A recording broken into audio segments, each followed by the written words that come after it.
Hello, everyone, and welcome back to the show. For those of you who don't know me, I'm Andrea Hackel, and I'm your queer life coach.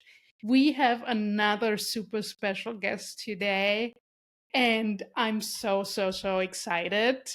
So, we'll be talking about the artist's way today, and I could not think of a better person than Tabetha Landt to talk about it because I took a one of Tabitha's classes on the artist's way, or two classes on the artist's way during the pandemic. So really that was a crazy, I've talked about it in the podcast, that was a crazy time in my life.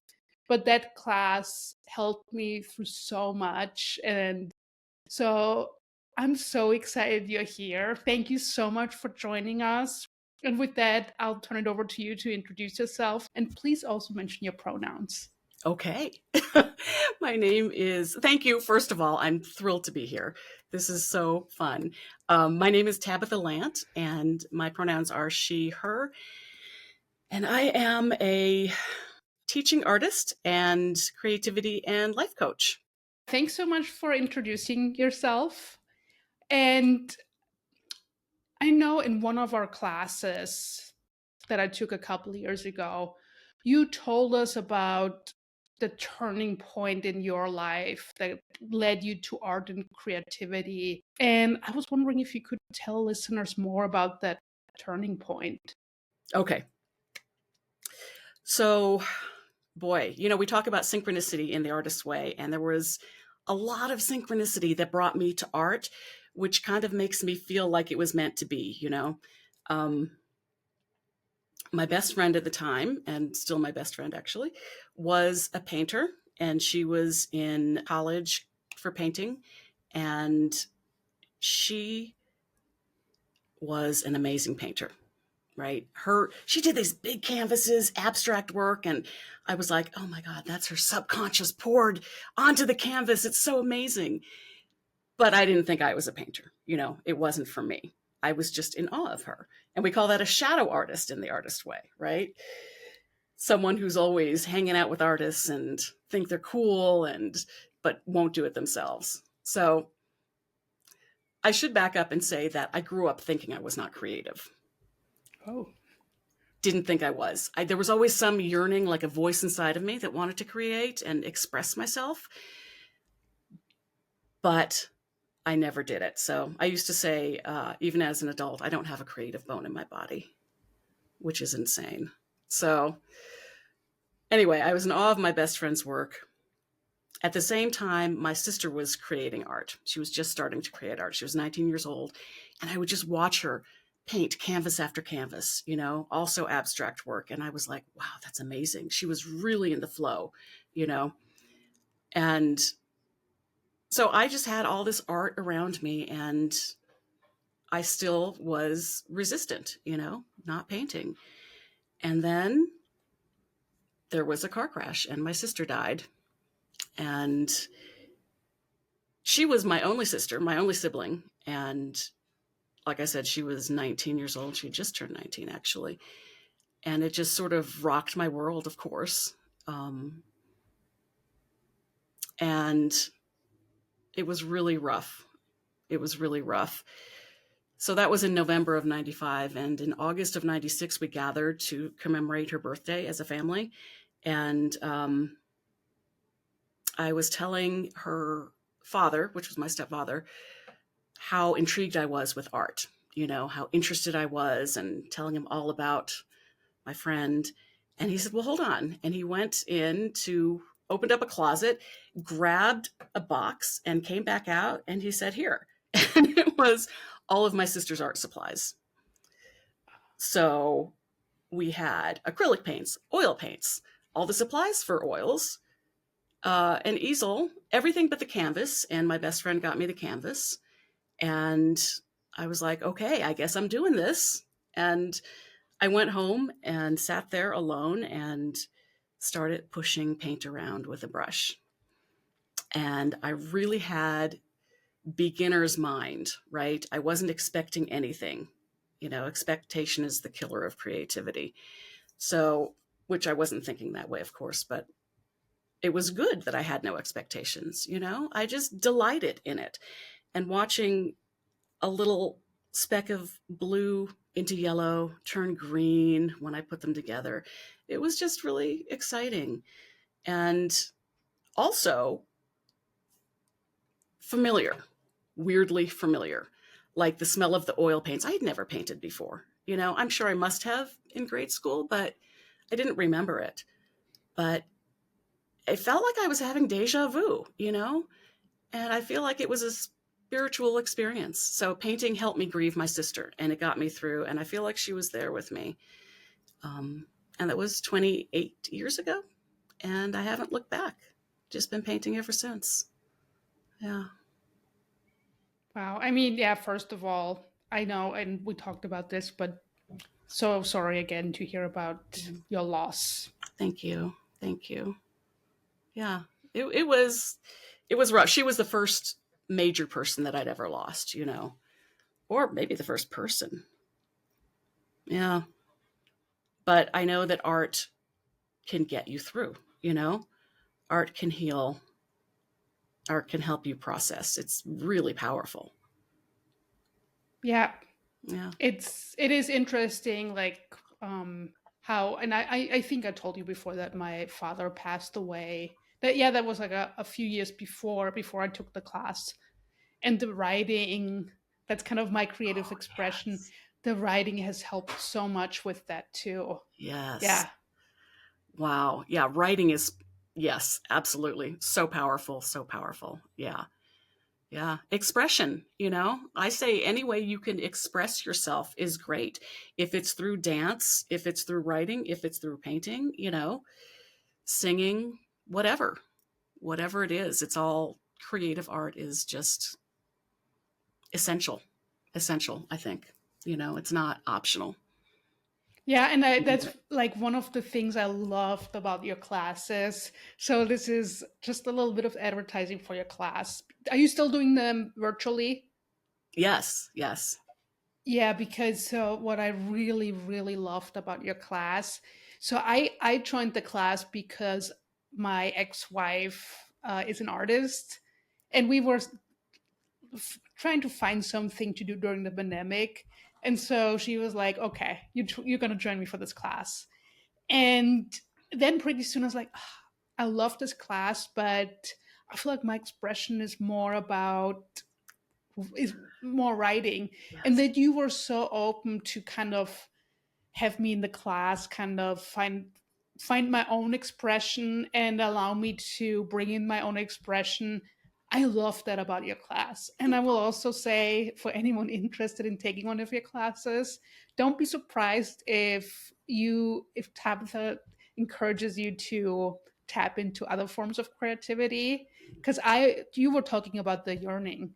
I always, since I was a child, I had the yearning to play guitar, never got around to do it, and then your class your class encouraged me to do it, and that's something I'm so grateful for. Oh, that made me so happy when you started taking lessons. I was like, or got the guitar. I don't remember what stage you were at, but I know it was in the works, and I was just so happy. You know, it's the we hold on to these things that we want to do for so long, and who knows why we don't do it? Fear, whatever the reason. You know, usually it's probably fear, but you did it. You have to break through. There's blocks that we have to break through to get through to the place we need to be. So Yeah, do whatever it is. Play guitar. Learn guitar. Yeah, and for me it was definitely your class, so that's something I'm super appreciative. I'm so glad. And now I would love to talk more about the artist's way. So how did the artist's way find you on your journey?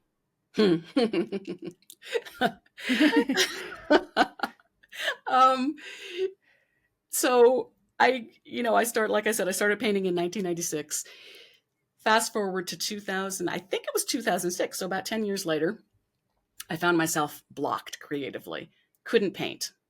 Don't know what the deal was. Just couldn't get to the point where I could paint. I didn't even want to pick up a paintbrush, you know, and So I had heard about the artist way. I don't know where, I don't know how, which is why I laughed because somehow the book found its way to me. You know, I had seen it. My best friend had it on her shelf. Turns out she had never read it. And it was kind of in the culture, because it was written in the 90s. And so I had it and I started reading it. And so The Artist Way, so it's a book for those of you who don't know. It's kind of a 12-step program for creatively blocked people or creative people who want to get to another level of creativity. It is not just a book you read, it's a book you work through.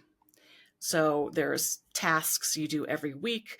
There's writing you do every day. It's really kind of intensive. So I started reading it. I think it took me probably all 12 weeks to get through 6 chapters because it's just kind of hard doing it on your own. And this is what I found with many people that come to my classes. They're like, yeah, I started it. I never finished.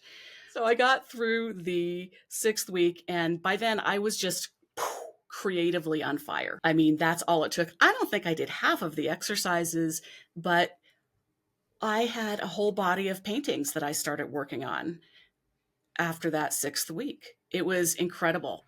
So I was a fan. Yeah. Yeah. That's it. And I never finished it again until probably 2010 when I started teaching it. So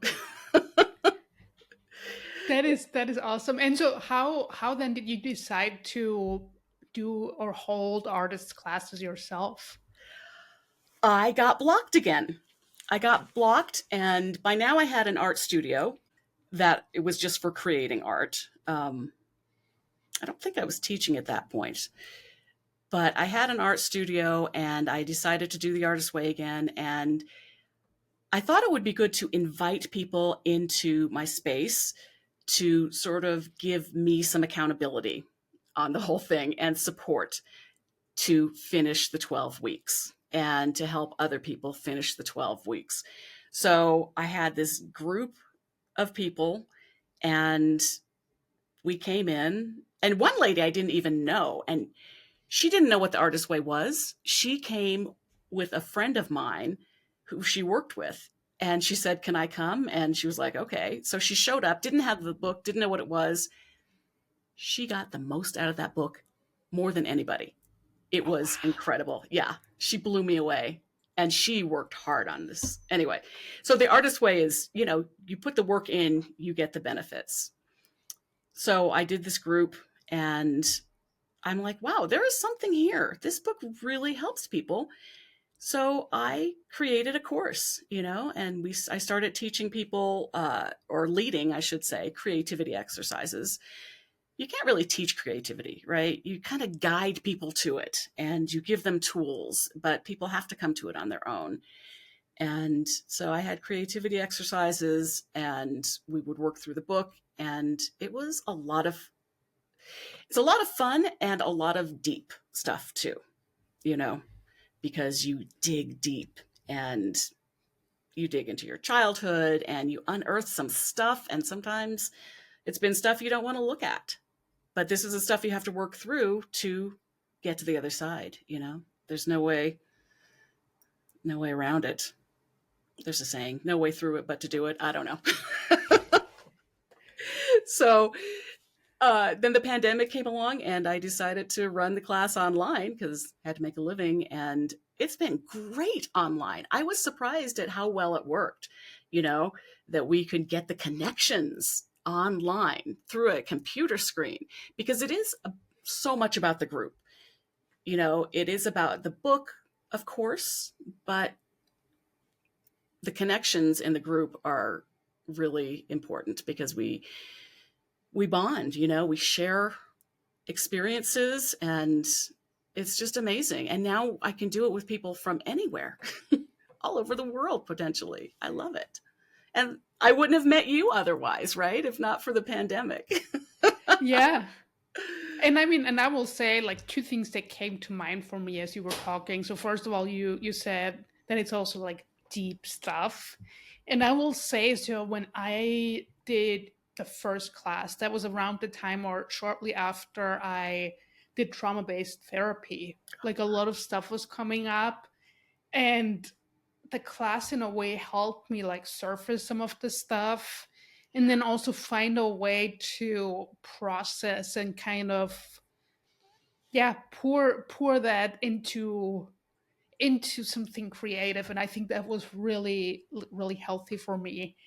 And then the other thing that I will say, like to the group aspect, I will say to seeing, so I think we were like a group of under 10 people, and seeing other people. First of all, it was great to have that connection during the pandemic. And then second of all, it was so great to kind of witness other people's creative breakthroughs. That was so inspiring, and people then bring in different forms of creative expression. That made it so fun. Absolutely. And Yeah. I would love to hear more, because I know you must be witnessing in your classes so many amazing breakthroughs. Do you have any favorite stories from your classes? Oh,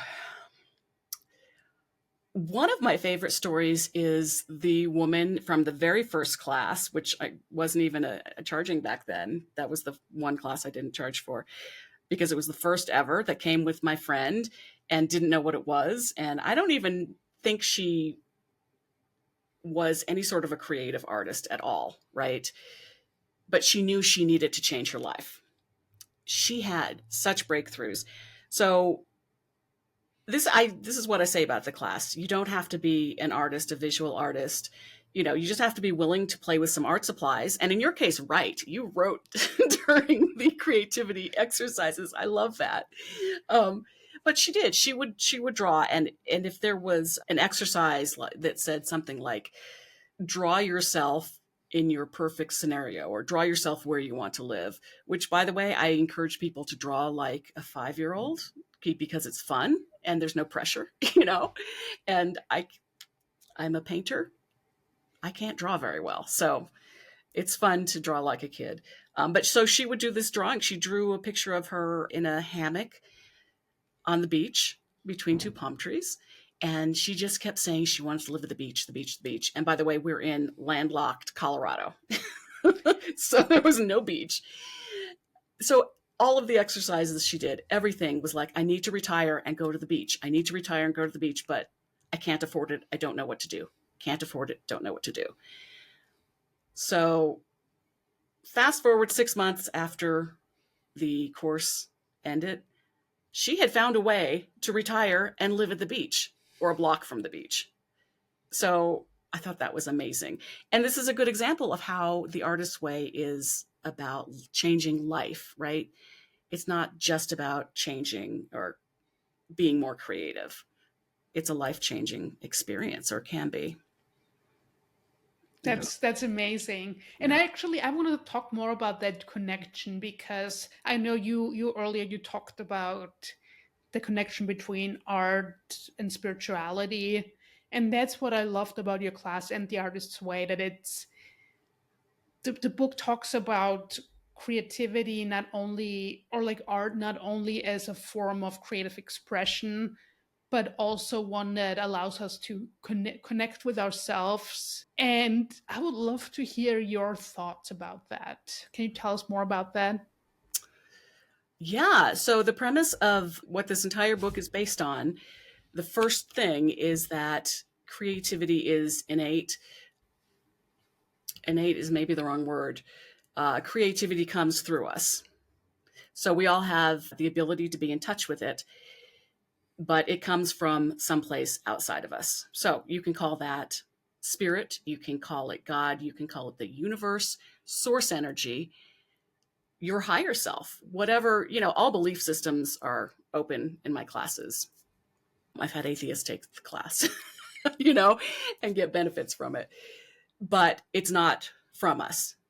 But it comes through us. And it's creativity is this magical, mystical thing, ideas and creative energy. It's like, it can be so fleeting, if you've ever tried to create something, sometimes you can't quite grasp it. So the idea is that you need to get the muckety muck, crappity crap out of your head you know, and get rid of the belief systems that are blocking you and all of the crap that teachers and parents and adolescent children did to us to to block us creatively and to make us think that we weren't creative or able to paint, sing, dance, write, whatever it is, you know. So once you get rid of that stuff, you open a channel and the work can flow through. And if you listen to a lot of artists, they will talk about this, and especially with songwriting. I love listening to Joni Mitchell, Bob Dylan. Boy, we're going back with these artists. But all good ones. They're all good ones, right? Herbie Hancock. But they talk about this stuff, you know, Leonard Cohen.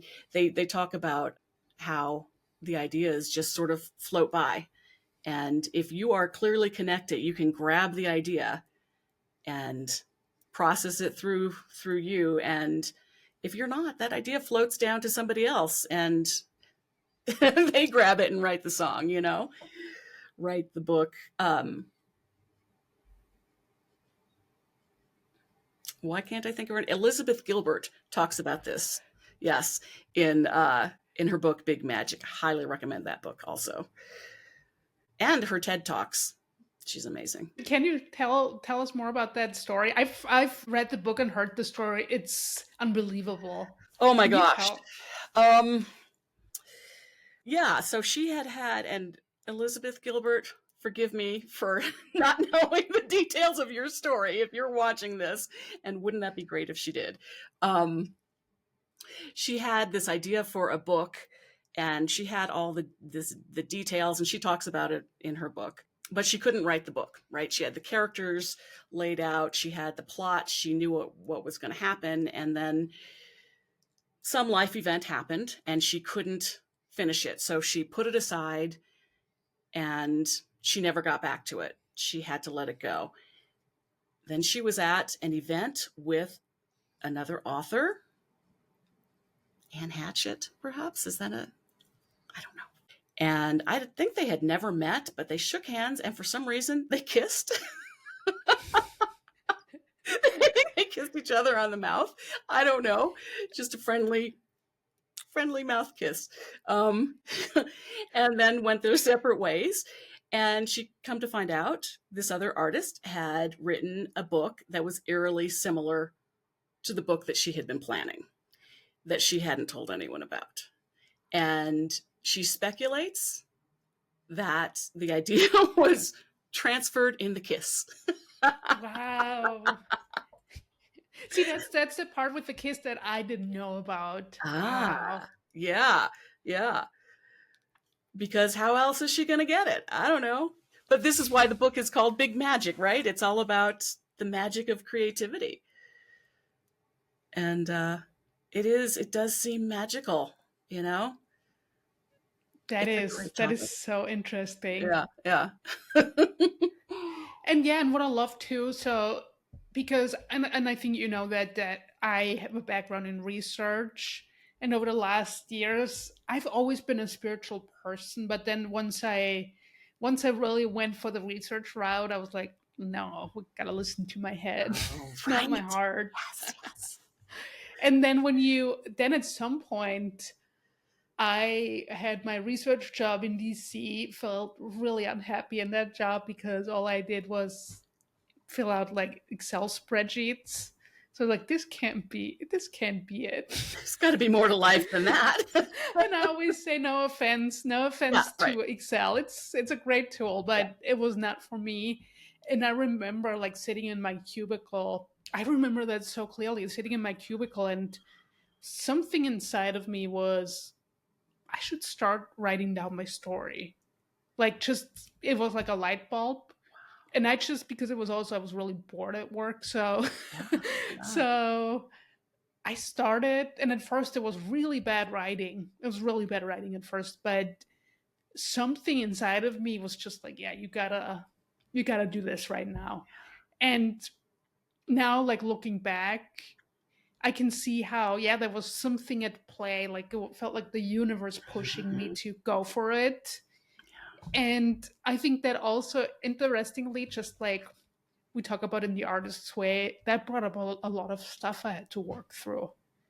And what I love, what you mentioned, is that it doesn't matter if we call it God, the universe, source, whatever that is, because I know for me, coming from a research based background, even though in my earlier life I was always like, I considered myself a spiritual person, I kind of abandoned that. And then finding my way back into that, it was difficult because I was surrounded by researchers where everyone was very logically minded, and I think that it can be really scary then to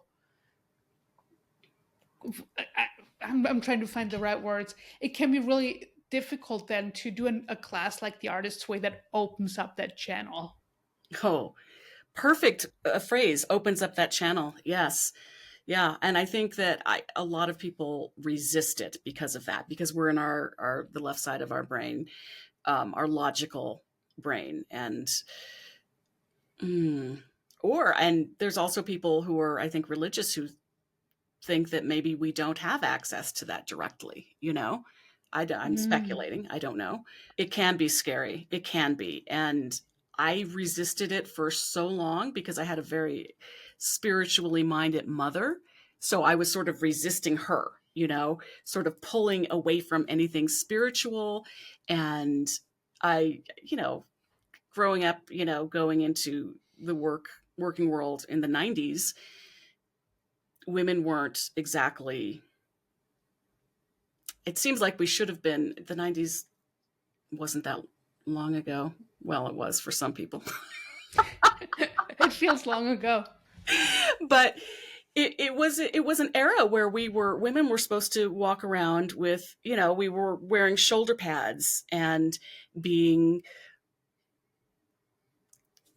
it was very masculine energy, let's say that, which is very left brained, thinking. It's not feeling. Boy, you can't have feelings, right?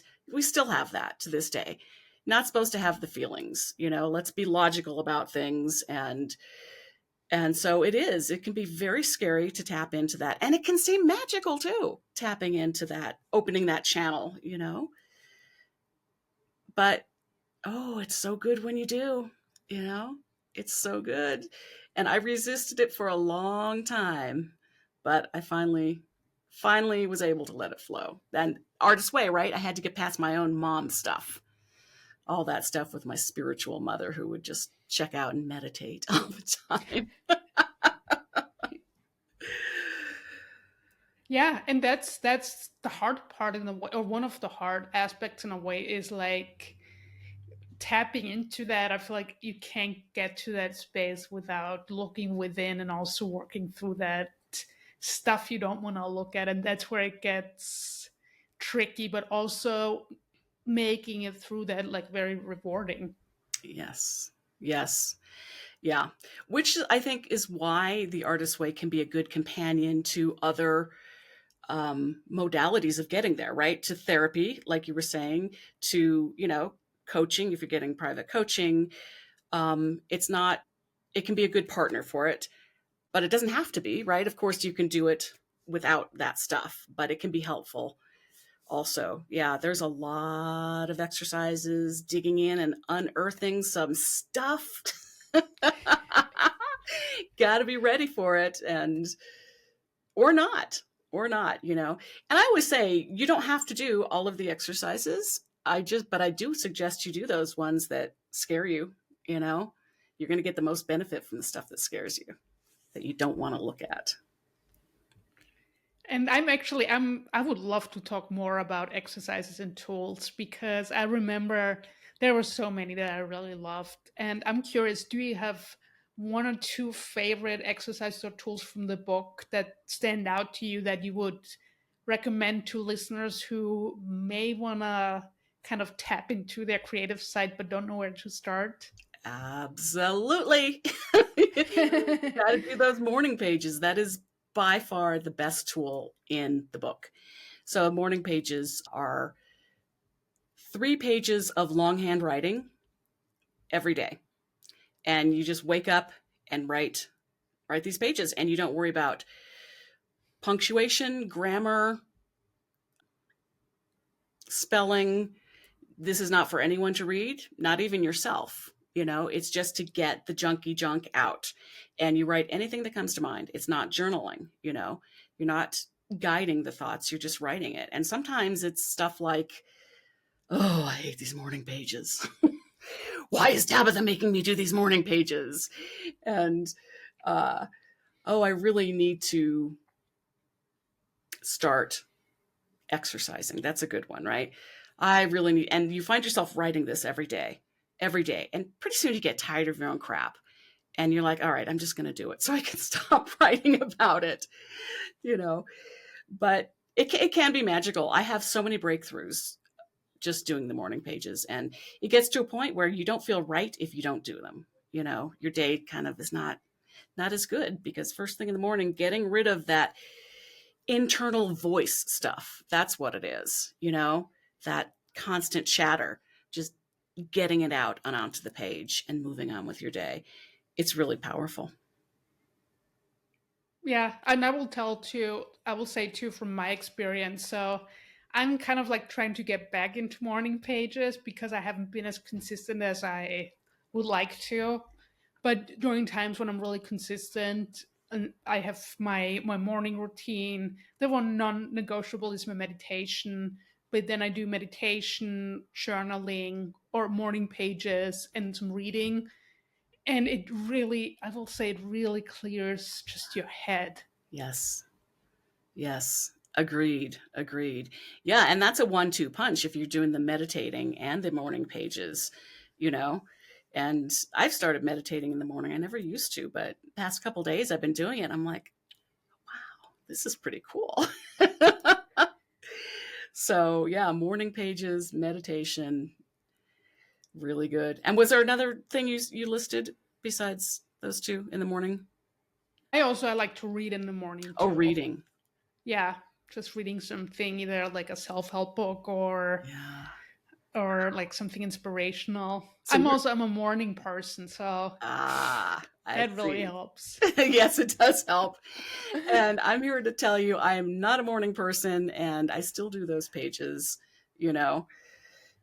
It's not always easy, but you got to do it. And I also say that if you can't get to it in the morning, do the afternoon pages, do the evening pages. But it's most powerful in the morning. Yeah. And so, in addition to the morning pages, is there another favorite tool from the book that you would suggest listeners try out? Yeah, the there's the tool of the artist date. And this is the one that most people find the most difficult to do, which is really crazy. But I find it difficult also. But when you can do it, it's really, really,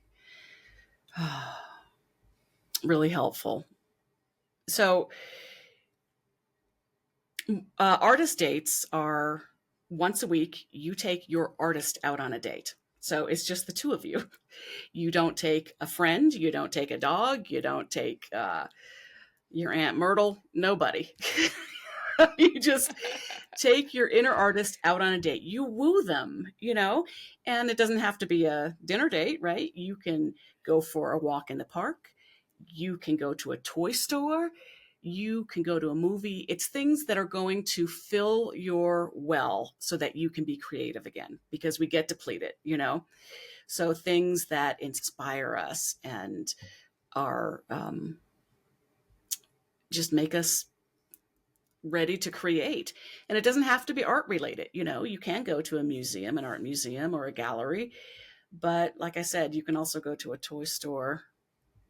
You can go for a hike, whatever it is. But it's once a week, just you and your artist. And a lot of people are resistant to it.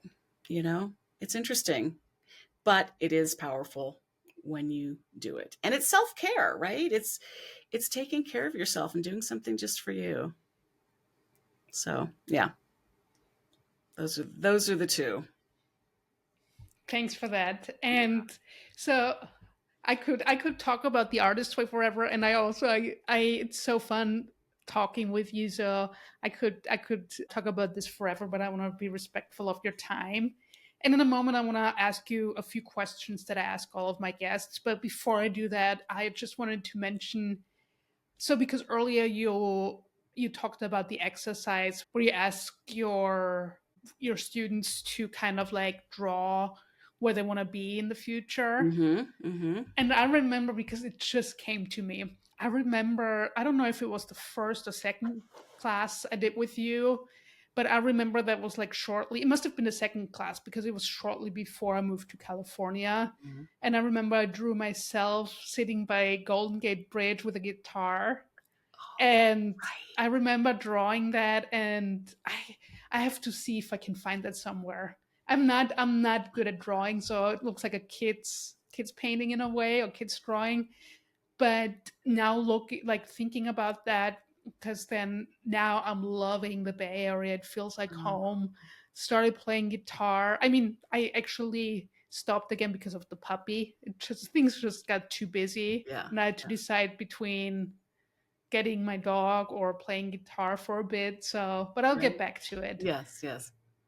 But now thinking back about drawing that and how things turned out in the Bay Area, yeah, what an amazing tool that was. Yes. And it kind of confirmed for me, because obviously I was excited to move to the Bay Area, but I remember being so excited drawing that, and it kind of confirmed to me, I think this is the right step. So I really Yes. appreciated that and just wanted to mention Oh, it. And awesome.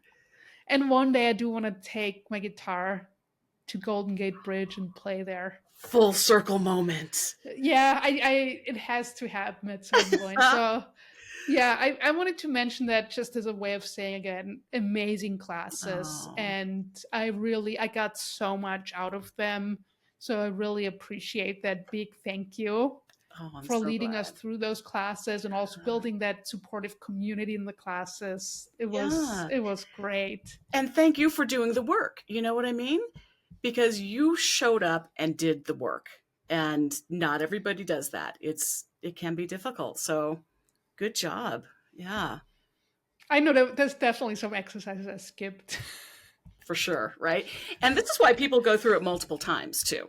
Right. Because it's hard time wise to do all the exercises, but also you're not in the same place a year from now than you will be now. And, or that you are now. You know, we change and grow, and it's good to revisit this stuff, you know, and maybe now you would be willing to do the exercises that you skipped. You never know. Maybe But I'll have to take one of your classes again. yeah, come on back. But you clearly did enough, you know, because you got a Yeah. big benefit from it. So yeah, it Yeah, worked. it was great classes. Yeah. And so before we wrap up, I wanna ask you a few questions that I ask all of my guests. Okay. And the first question is, what would you tell your 13-year-old self? That is a big one. I would tell my 13-year-old self to stand up for herself, to have not to have self worth, but that she is worthy. She is worthy of love, and to not let anyone stomp on her dreams. Yeah, and maybe pick up a paintbrush too.